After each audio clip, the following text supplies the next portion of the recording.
A teenage boy sat wide-eyed as fists flew and sweat flew from faces larger than life. It wasn't a live match. It wasn't even happening in the same country.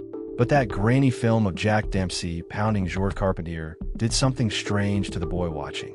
It didn't just entertain him. It planted a seed. Something in his chest stirred. And from that moment on, Max SCHMELING couldn't shake the idea. He wanted to do that. Not just fight. Not just win. He wanted to become someone whose name echoed in places far from home. He didn't come for money. He didn't have a powerful backer or a gym stuffed with trainers. What he had was that film, that fire, and a head full of ideas. Most boys his age threw punches the way kids throw stones. But Max, he studied. He mimicked Dempsey in front of a mirror. Then, when he realized Dempsey's wild, crowd-pleasing swings didn't suit him, he changed course. He became a thinker in the ring, a quiet storm. He learned how to wait, how to watch, how to strike when it counted. By 1924, he had climbed to the top of Germany's amateur ranks. He didn't stay there long. That same year, he turned professional, and the wins came fast, some clean, some gritty, most ending before the final bell. Then a moment, a twist. In 1925, the same man who had sparked the fire in him, Jack Dempsey himself, came to Europe. SCHMELING found himself in the ring with his hero, not in a title bout, but a short exhibition. 2 rounds, a blur of fists and motion. Dempsey left impressed. SCHMELING left even more convinced he was on the right road. The next year, Max thundered through Max Diekmann, a man who'd once beaten him. This time, it was no contest.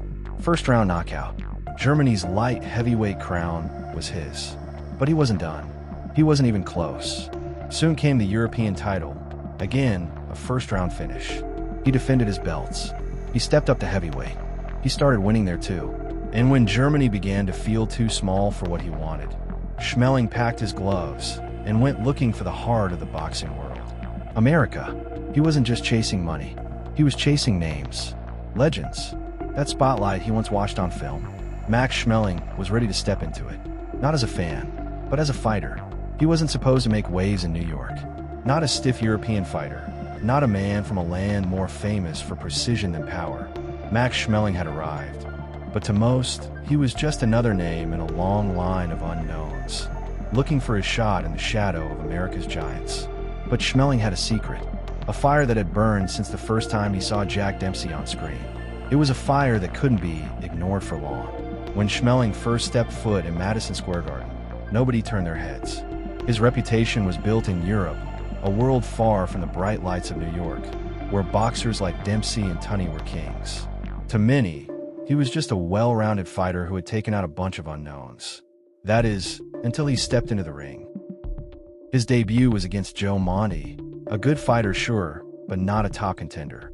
Monty had seen his share of tough competition, but he hadn't seen anything like SCHMELING. 8 rounds later, Monty was on the canvas, and the crowd began to feel the stirrings of something big. This wasn't just another European who couldn't hack it. 2 more victories followed, and soon SCHMELING's path led him to Johnny Risco, a man who had built a name for himself in the heavyweight division. Risco wasn't in his prime, but he was still dangerous.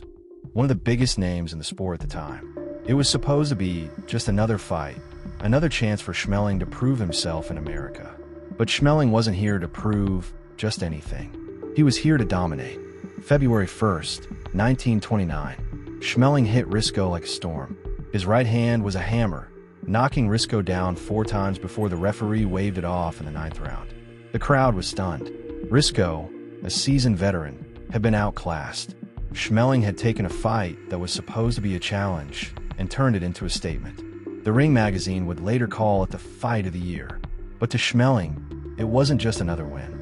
It was the moment the world started paying attention. He wasn't just some European fighter anymore. A punch that changed everything. Max SCHMELING, after years of fighting in the shadows, had finally arrived.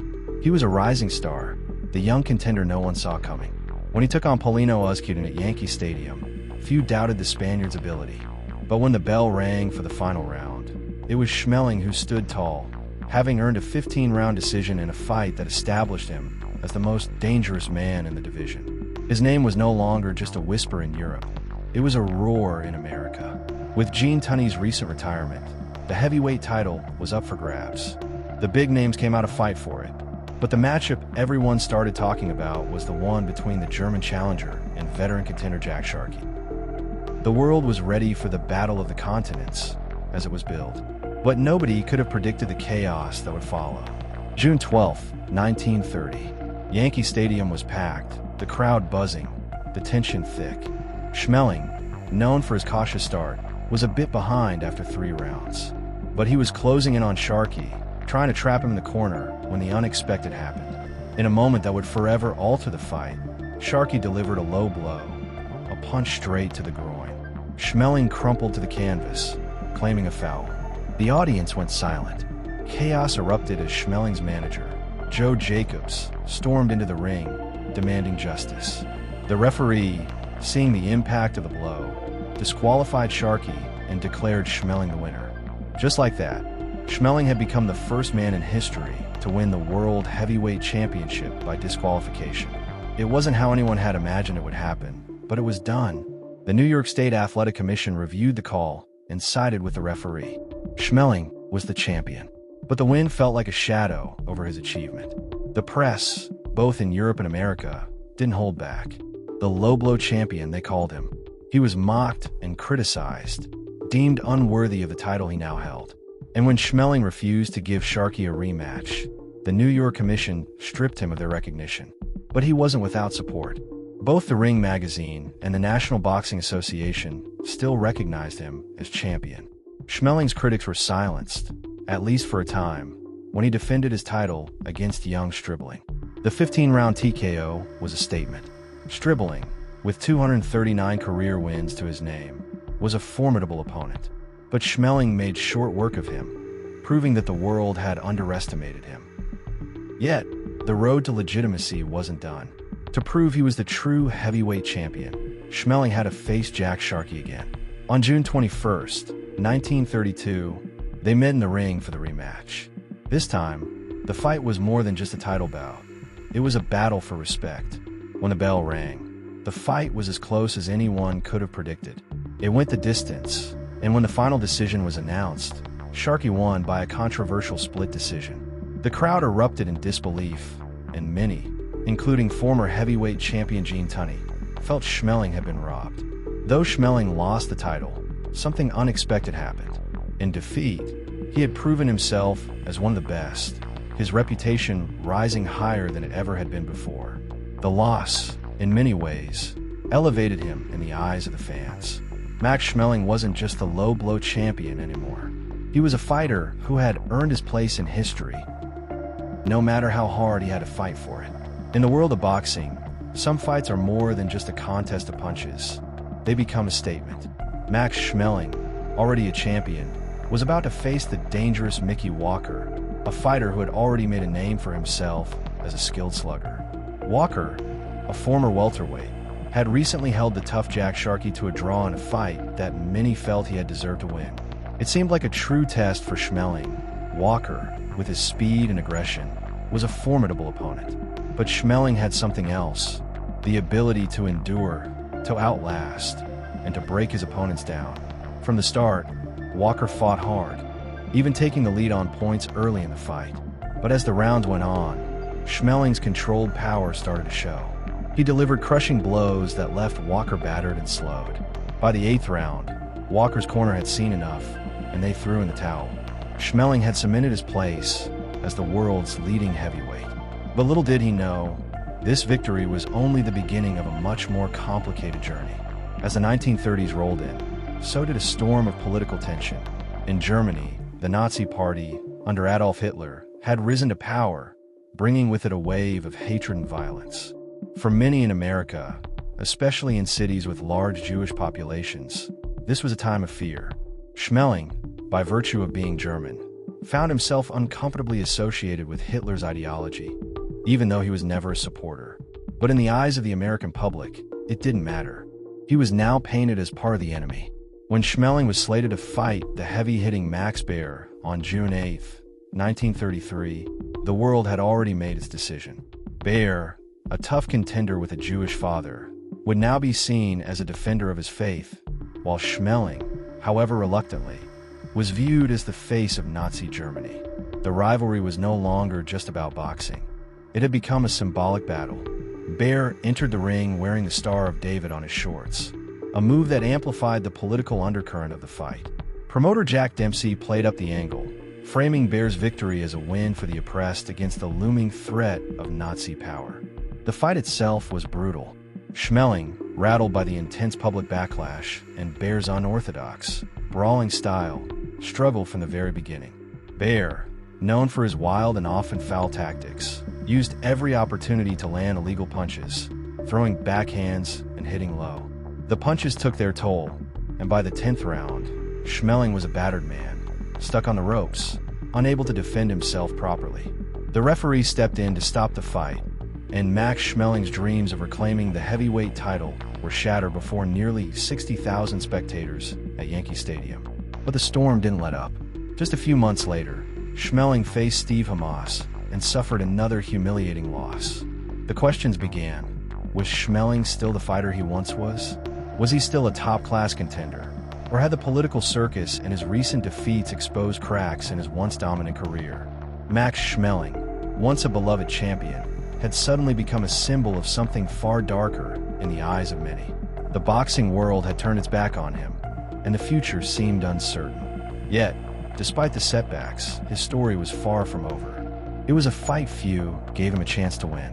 Max SCHMELING had already earned his place in boxing history, but he was far from the crowd's favorite. The world had already decided who the future heavyweight champion would be: Joe Louis, the undefeated sensation from Detroit. SCHMELING, a man who had once been the face of Germany's hopes, was now an underdog in the eyes of many.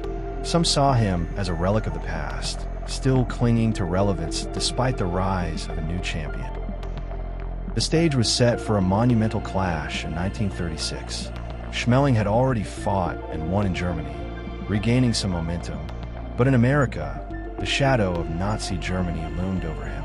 No one wanted to cheer for the German in a time of rising tensions, especially with the political climate at its boiling point. Still, SCHMELING had earned his shot, and he was determined not to let anyone write him off too easily.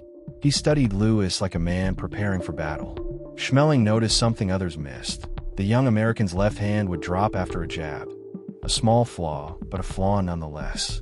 And it was this very detail that would change everything. On the night of the fight, SCHMELING came out with a purpose. For the first 3 rounds, both fighters exchanged heavy blows, but it was clear that SCHMELING's patience was paying off. In the 4th round, he countered Louis's jab with a perfectly timed right cross, sending the American crashing to the canvas for the first time in his career. Louis rose, but the damage had been done. From then on, SCHMELING took control of the fight, landing devastating right hands time and time again. By the 12th round, it was clear that Louis had nothing left. A second knockdown sealed the deal, and SCHMELING was declared the victor in what many would call the biggest upset of the year. The win was monumental.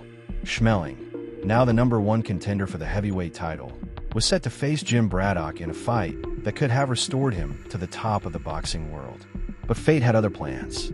A hand injury to Braddock postponed the fight, and rumors swirled about why. Some whispered that the fight organizers were reluctant to promote a Nazi-linked fighter for the world title. When Braddock eventually signed to fight Joe Louis, SCHMELING's dreams of a rematch with the American champion seemed to fade. Sitting ringside, he watched as Louis knocked out Braddock and claimed the title for himself. Disappointed and frustrated, SCHMELING had to accept that his time had passed. He fought just once more in America, a knockout victory over future contender Harry Thomas, before returning to Germany. There, he became a hero in the eyes of the Nazi regime. Propaganda painted him as the embodiment of German strength and superiority, and he enjoyed the attention of Hitler and other powerful figures. But despite his status, SCHMELING knew he was missing something: his shot at redemption, his longed-for rematch with Joe Louis. And so, he waited. He continued to press for that chance, fighting lesser opponents in the meantime, but the world had already moved on. When the call was made for a rematch between Max SCHMELING and Joe Louis, the world held its breath. The first fight between the two men had sent shockwaves through the boxing world, with SCHMELING's shocking victory over the young Louis marking one of the biggest upsets in history. But now, in 1938, everything had changed. Lewis was no longer just a fighter. He had become an icon, a symbol of America's rise from hardship and struggle. Born in poverty, he represented the dream of success through hard work. Meanwhile, Schmeling, a German hero manipulated by the Nazi regime, was now seen as a threat to the American way of life. The rematch was destined to be more than just a fight. It was a battle for ideals. The controversy surrounding Schmeling's ties to Hitler made the fight a global spectacle, and as the date drew closer, the tension was palpable. Many feared that if Schmeling won again, it would be a victory for Nazi propaganda, a symbol of German supremacy. But others saw Lewis as the ultimate underdog, and they hoped his victory would represent the triumph of freedom and opportunity over tyranny. On June 22, 1938, the stage was set at Yankee Stadium. As Schmeling made his way to the ring, the atmosphere was electric, but the reception was anything but friendly. Fans hurled garbage and insults at the German, their disdain clear in every gesture. When Lewis entered the ring, the crowd erupted in deafening cheers. This wasn't just a fight. It was a clash of cultures, a battle for more than just a boxing title. From the very first round, it was clear that Lewis had come prepared. He was faster, sharper, and determined to avenge his first loss. Schmeling, a master of counterpunching, tried to find his rhythm, but Lewis's relentless assault pushed him back, forcing him into the ropes. For the first time, Schmeling couldn't respond the way he had before. The American's punches came in a flurry, sharp and precise, and before long, Schmeling's body began to betray him. A devastating blow to the kidneys brought a scream from Schmeling, one that would echo in the memories of those who witnessed it for years. As his knees buckled, he clung to the ropes for support. The referee, Arthur Donovan, began a count, but Schmeling managed to rise and continue. But it was clear, the fight was slipping away from him. Lewis kept pressing, sending punches from every angle, and within moments, Schmeling was on the canvas again. This time, there was no coming back. The referee stepped in, stopping the fight in the 5th round, and with that, Joe Louis was crowned champion. Schmeling, the once proud contender, had been defeated. His dream of redemption shattered in the same way he had shattered Lewis's unbeaten record years before. Years later, in 1975, Schmeling reflected on the loss with a surprising sense of relief. Looking back, he said, "I'm almost happy I lost that fight. Just imagine if I would have come back to Germany with a victory. I had nothing to do with the Nazis, but they would have given me a medal. After the war, I might have been considered a war criminal." In that moment, Schmeling realized that losing had spared him from a life caught up in the political storm he had never wanted to be a part of. The fight may have been lost, but in the end, his legacy would be defined not just by the battles he fought in the ring, but by the man he chose to be afterward.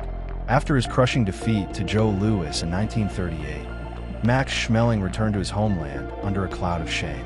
The once heroic German boxer, hailed as a national treasure, was now shunned by the very regime that had once celebrated him. The Nazis, still grasping for power, had little use for a man who had failed them on the world stage. But Schmeling, ever the fighter, was not one to be discarded easily. In the midst of the Nazi regime's oppressive rule, he achieved what seemed almost impossible. In one night, he reclaimed both the German and European heavyweight titles with a first-round knockout of Adolf Heuser. Yet his true courage wasn't found in the boxing ring. It was in the quiet, defiant moments when he chose to do what was right. When Nazi officials began their purge of Jews from Berlin, Schmeling made a decision that would define his legacy far beyond his boxing career. He hid 2 Jewish children in his hotel room, keeping them safe from the regime's brutality. This wasn't the first time Schmeling had defied the Nazis. His bond with his Jewish manager, Joe Jacobs, had already drawn the ire of Hitler, but Schmeling refused to break ties. In a world where loyalty to the regime was paramount, Schmeling stood firm in his belief that humanity came before politics. As World War II raged on, Schmeling was drafted into the Luftwaffe, serving as a paratrooper. His time in the war was brutal. During the Battle of Creed in 1941, he was wounded by mortar fire, and doctors declared him unfit for active duty. But the rumors didn't stop there. When word spread in 1944 that he had been killed in action, the world took notice. Schmeling wasn't dead. But his life would never be the same. In the years following the war, the former champion struggled to rebuild his life. He made a brief return to boxing, but by 1948, he was firmly retired, leaving the ring behind for good. The years that followed were spent away from the public eye, but Schmeling's resilience never faltered. He reinvented himself as a successful businessman, working in the mink, chicken, and tobacco industries before finding his greatest success with Coca-Cola. As the face of the brand's re-entry into Germany, Schmeling played a pivotal role in the country's post-war revival, even establishing his own bottling plant. But the story of Max Schmeling's life wasn't defined by his triumphs or his falls in the ring. It was the friendships he forged, particularly with Joe Louis, that truly set him apart. In his later years, Schmeling offered financial assistance to the man who had once been his fiercest rival, even funding Louis's funeral in 1981. Schmeling's legacy was immortalized in many ways. His autobiography, his induction into the International Boxing Hall of Fame, and a bronze statue erected in his honor in 2010. When he passed away in 2005 at the age of 99, the world mourned the loss of a man who had transcended the sport that made him famous, a man who had chosen the path of courage when the world needed it most. Max Schmeling's life was a story not just of boxing, but of honor, defiance, and redemption, a story that would never be forgotten. Max Schmeling's journey was one of unexpected turns, triumphs, and undeniable courage. From a boxing ring to the battlefields of World War II, and from the shadows of Nazi Germany to his later years as a successful businessman, Schmeling's life was never simple, but it was always full of meaning. He wasn't just a fighter in the ring. He fought for what he believed was right, even when the world was against him. In the end, Schmeling wasn't remembered just for his knockout victories, but for his integrity, his compassion, and the friendships he forged along the way. His story is a reminder that the true measure of champion isn't just found in the belts or accolades, but in the choices we make when faced with adversity. Max Schmeling may have been defeated in the ring by Joe Louis, but in life, he remained undefeated, leaving behind a legacy far greater than any title could define.